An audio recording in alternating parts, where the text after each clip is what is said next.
this is hopefully, and I say this really, hopefully we are seeing the end of the sports talk shock jock bullshit that goes in there, where it's everything about women are nothing more than sexually identifiable objects, and let's go ahead and talk about her breasts, and let's talk about her looks, and let's go ahead and say that she's nothing more than a cheerleader. I'm glad Don Geronimo got fired. Good for them.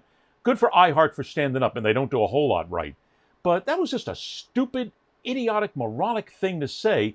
It's unnecessary. The woman's a professional. She's working hard. But he's got to get it in there because it's this little boy bullshit that still goes on in sports talk radio. I hope it's over soon, but I don't know because there's still a facet of the audience out there that loves that nonsense, and I don't get it. But firing him was the right thing to do. Yeah, and I still have it. I mean, he said that to her because of what? Did she? You never heard what she said. What did she say before that made him say those remarks? I still don't know that. I've just heard the line that he said. I don't know what he was commenting on, to be honest with you. I Well, but really you don't don't know go what and he was. call her a Barbie. I mean, it's the whole thing No, about the current movie that's out there. So he made a no, I comment. know that. I know that. But what? Why her all of a sudden? I mean, It's just this frat boy bullshit that goes on in sports talk radio. And if we're going to take it one step further here on this, Geronimo should have been fired for what he said. His producer, indeed. Go ahead and punish these guys. But Pat McAfee on ESPN, this has got me, I mean, to the point where I want to wring his neck because this is insulting, to the point where he goes on social media. His producer tweets out, I still can't believe Michigan State thought it was okay to roll out these uniforms. And there's a picture of him on the tweet. And McAfee comes back, can't keep his freaking mouth shut. I think Nasser was in on the design of them, actually. He's talking about Larry Nasser. Over 200 sexual assault cases, a guy who's known as a child molester, and he's making fun by using Larry Nasser's name. The And guy's he got the won't guy needs to apologize be for it. fired. he's not getting fired. I know that. He's not fired. But the Yeah. point Highest paid is employee. Yeah. ESPN letting him get away with it, Pete. Come on. No, I understand that. Let me ask you this, and I'm not saying I think what he did was uncalled for. I get it, and I like Pat McAfee. I hope the hell he comes in as our lead in for our show. Well, our show's 2 to 6. I want him doing 10 to noon. I hope he does it. But no, I mean, let me ask you this though, and it's unacceptable. What if a comedian said that in a comic strip? Would you be offended or would you laugh? A comedian at a comic strip in a comic club is a paid for moment, and you know exactly what you're getting at that point. And if you don't like it, you can walk out. He is employed by the Disney Corporation, by ESPN, and this is another company that talks to us all about family values and all about what they stand for. So he Agreed. comes out here on a sports show, If he wants to make a sports reference, that's okay. You don't bring the name of a 256 sexual assaulted convicted criminal in here to make that a joke. Pete, that's a bad agree. joke when it comes to I the was. element as to I where it's agree. presented. I agree. It was a In bad comedy, joke. it's something entirely different because at that point, you walk out. You can't Well, walk out of this. Yeah, well, I mean, if you talk about hypocrisy in ESPN, that's one and the same. That's been going on forever, as we've been talking about. But there's no way in hell he's getting fired. He's going to be the highest paid employee there. I understand He's that. going to make $15 million a year. I think it was uncalled for what he did. It was he could have found another colloquialism to use or another analogy. He could have just shut up. You know, could have said something like Bob Ross wouldn't approve or something like that. You know, I don't care. And if it was 100 years ago, He's he could have doubling something down. like Liberace might not have approved. I don't know. yeah. But you just He don't. keeps doubling down on his excuse for sending the tweet saying it was directed at a friend who's a Michigan State alum. Yeah. It still doesn't mean that it was funny or appropriate. Look, Nasser, Sandusky, these are just names in the sports world. Dirtbags. We don't want to, we just bury it and it's gone. Learn from it and leave it alone. There's nothing humorous in those situations. And look, come on, you just got to let that go. Yeah. I think he's at the point you said it, Pete. He's about to be the highest paid, if he isn't the highest paid employee there now, 15 million. He's the reason why guys like Mark Jackson and many others are getting fired these days. Yeah, and they sit there and they feel that, look, I'm just not. I don't feel the need to apologize. I think it would behoove him to go ahead and say, you know what, it was a feeble attempt at humor, and I'm wrong. Yeah. But what are you going to do about that? You But know, it's as and to Pete get back pointed to out, it's the Geronimo. double standard. I mean, Geronimo gets fired for saying something, Oh, of and rightfully course. so. It was insensitively stupid, and he earned that firing. But here's McAfee, and the only reason that Disney won't fire him is because he makes them a shitload of money. He gets them big numbers. So they're going to go ahead and say, it was a minor little thing. It's not. It's not. That's my point. If it was a minor thing, that's one thing. If it's an easy, I get the whole joke thing. This is a guy who is part of Right. molesting children. It's Stop. horrible. It's horrible. Yeah. I mean, No, it's it was just terrible. It was terrible. He should say something. It just But he I won't. still want to know the Barbie thing. I want to know. I want to know how that all went down. I'm still a bit confused about this person that he called Barbie. Why? What happened? I don't get it. Just she's a reporter. Is she blonde? I don't know who this person She's is. a blonde So female what reporter was she for doing? What was she WUSA. doing? yeah. She's walking down. She's an attractive blonde female reporter. Exactly. I mean, and Obviously, that's he all. has an issue with her, and an attractive young blonde reporter. And I don't know how good she is at her job. She's in a major market, She's so very she good. must be As a pretty matter of fact, she's talented. very good. So the fact that this guy has an issue with the fact that she's attractive, which is probably one of the reasons why she's got the job, but still, you got to be talented to keep it. So she's there, she's doing her work, and he doesn't like it, and he just makes some offhanded sexist remark because you could do that in a bar 20 years ago. You can't do that on radio or television now. You Well, just can't. that's my Even if you point. felt that way in private and you said it to the producer during a commercial break, keep that to yourself. He said it to her, and then he said it on the air. And it's like, Well, then, of course, there was the secondary part of it where he says, "Oh, gee, I thought she was a cheerleader." Driving this point home.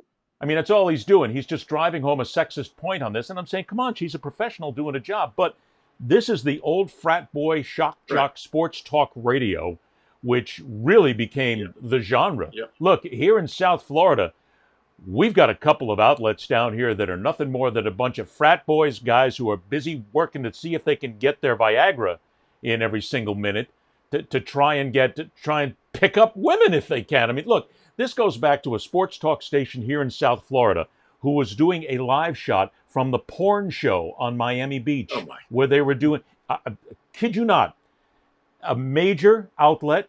They're doing a live show from the porn show on Miami Beach, and they are sitting there talking with a dominatrix, talking about anal sex. Okay, that was on a sports talk show in the Miami market.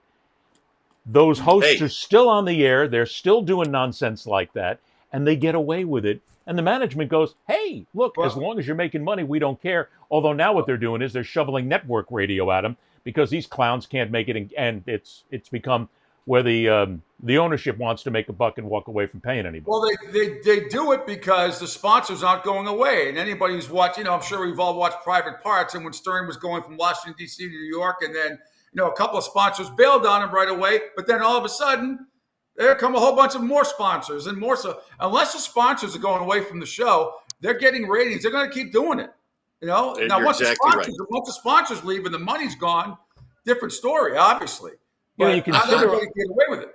On Pete, on your show, Ed, if it was that horrible to the listeners, they would have been kicked off the air. All the sponsors would have called up and said, "Are you kidding me? That's it. We're not paying anymore." Obviously, that didn't happen, so they keep doing what they're doing. Pete, I'm with you on that. That's the whole thing. If the sponsors are going to go ahead and say, "We'll continue to pay for this, and we don't mind if you're bringing up Larry Nassar on it, and we also don't mind if you're making fun of women," well, we're okay with it. We'll pay with it. You're right. You're right. That's part of the whole issue here. They're still funding this nonsensical bullshit, but to them it makes money. So, when I was at Fox Sports Radio, and that was a long time ago, that was 20 years ago, our main morning host, who's one of the more popular sports radio hosts in the country still, on Fridays, because we were in Sherman Oaks, California, they would bring in 3 vivid actresses, if you want to call them actresses, porn stars, and they would come in with a box of DVDs to hand out to the guys, and they would be on there, and they would make NFL picks on Fridays during the NFL season, and they were having a blast with him. And the girls had no idea the difference between the Cowboys and the Steelers, but they were porn stars. And I'll be honest, I don't want to say I was, Mr. Moral here, but I didn't think the bit was funny. I didn't find any entertainment value in it, but there was that mentality of the dumb jock listening, fan at home listening, thinking this was so cool. And, it had its little niche. And I just thought, man, it's just, well, it's the kind of thing where it's what you're talking about. What the heck is going on here, man? It was the genre that basically said that there's a juxtaposition here with the male demographic that we need, that 18 to 35 male demographic. They all want to get laid. They all need Viagra so that they can keep it up on a nightly basis. And they all need as much porn as they can possibly get, because that's exactly what the sports fan is that we want to get to. We all three know this. I mean, that's what they marketed to for a long time.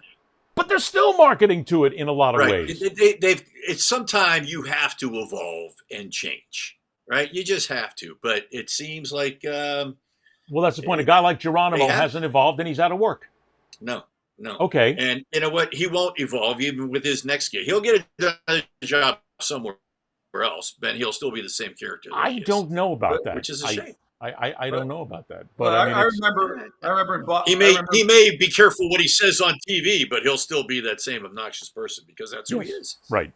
But when I was at EEI in Boston, not our show, but the morning show, Dennis Callahan, our good friend John Meter Perel was on that show. It was either once a month or once every 6 weeks they would have Mr. Skin on. Mr. Skin had his webpage, and callers would call in and say, hey, Dawn Wells, Marianne on Gilligan's Island, was she ever naked somewhere? Oh, and he knew everything.